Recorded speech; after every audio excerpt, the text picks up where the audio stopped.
Jordan asked me to co-sign on a car loan last week. Yeah, the same Jordan who asked me for $80 via Cash App at 3 in the morning. The painter/bartender who I blocked on literally every platform. He found me on LinkedIn, and sent me a voice memo being like, "Hey, Sophia, I know we haven't talked in a minute, but I'm trying to get this Honda Civic, and my credit is kind of messed up right now, so I was wondering if you could help me out." And I'm sitting there at my desk listening to this thinking, this man has the audacity of a Roman emperor.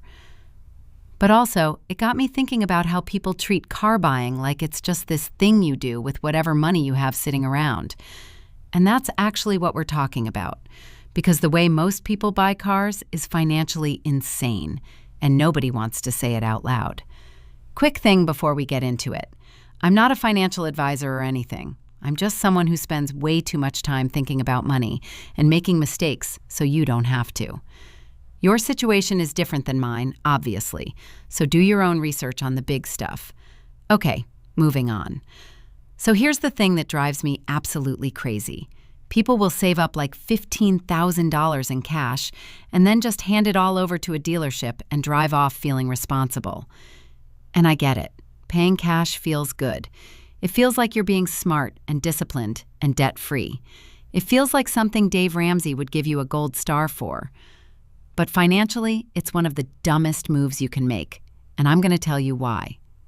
When you pay cash for a car, you are taking $15,000 or $20,000 or $30,000 that could be working for you, and you are locking it into a depreciating asset. A car loses value the second you drive it off the lot. Everyone knows this. But what people don't think about is the opportunity cost of that cash. Like, okay, let's say you have $20,000 saved up. You could buy a car in cash. Or you could put down $4,000, finance the rest at like 4 or 5% interest, and invest that other $16,000 in an index fund that historically returns 7 to 10% a year. You are literally making money by not paying cash. The math is so obvious once you see it, but nobody talks about it this way because we've been brainwashed into thinking all debt is bad debt. And listen, I get the emotional part, I really do. Debt feels scary, especially if you've been in credit card debt or student loan debt or any kind of suffocating debt that follows you around like a bad ex. I had $18,000 on my Amex last year. I know what it feels like to owe money and hate yourself every time you check your banking app. But car debt is different. It's structured. It's low interest if your credit is decent. It's predictable. You know exactly what you owe every month and when it ends. It's not the same as carrying a balance on a credit card at 22% interest because you went a little too hard during your glow-up era. Not that I would know anything about that. Here's what you should actually do. Put down like 10 to 20%, not 0. Don't be one of those people who finances the whole thing and then gets upside down on the loan when the car depreciates faster than you're paying it off. But also don't put down half the car in cash just to feel virtuous. Find a loan with a decent interest rate. If you have good credit, you can get like 3 to 5% right now, which is basically free money when you account for inflation. And then take the rest of that cash and do literally anything else with it. Put it in a high-yield savings account. Put it in a brokerage account. Put it in a Roth IRA if you have room. Just don't let it sit in a car that's going to be worth 30% less in 3 years. And okay, here's the part where people always push back. They're like, "But Sophia, what if I lose my job and I can't make the payments? What if there's an emergency? What if the economy crashes?" And I'm like, okay, valid.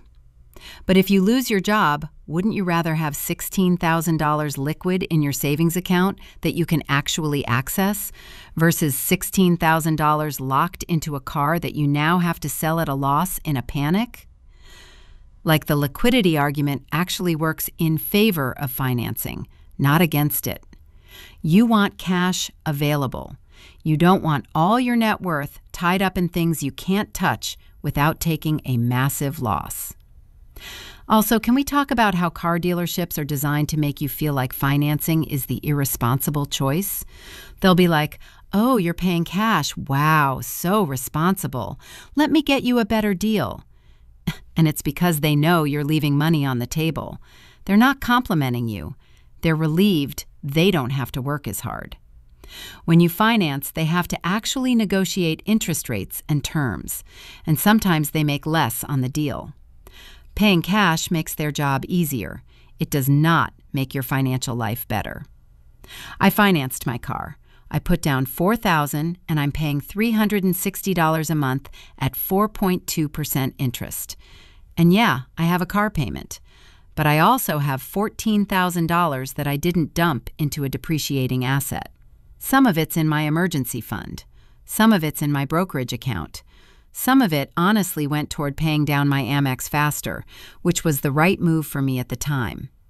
The point is, I kept my options open. I didn't trap all my liquidity in something that loses value every single day. And look, if you're in a position where you have bad credit and the only loan you can get is like 12% interest, okay, maybe paying cash makes sense. Maybe. But even then, I would argue that keeping some cash liquid is worth the higher interest rate, depending on your situation. You have to run the numbers for yourself. But the default shouldn't be pay cash just because it feels safer. The default should be, what gives me the most financial flexibility and the best return on my money over time? I think we've been sold this story that debt is always bad and cash is always king, and it's just not that simple. Some debt is terrible. Credit card debt at 22% is terrible. Payday loans are terrible. But a car loan at 4% when you could be earning 7% somewhere else? That's not debt. That's leverage. That's using other people's money to keep your own money working for you. And if that makes me sound like a finance bro, I don't even care, because it's true. So yeah, stop paying cash for cars. Finance the thing. Keep your liquidity. Let your money make money instead of sitting in a driveway depreciating. And if anyone asks you to co-sign on their car loan, block them. On every platform, including LinkedIn.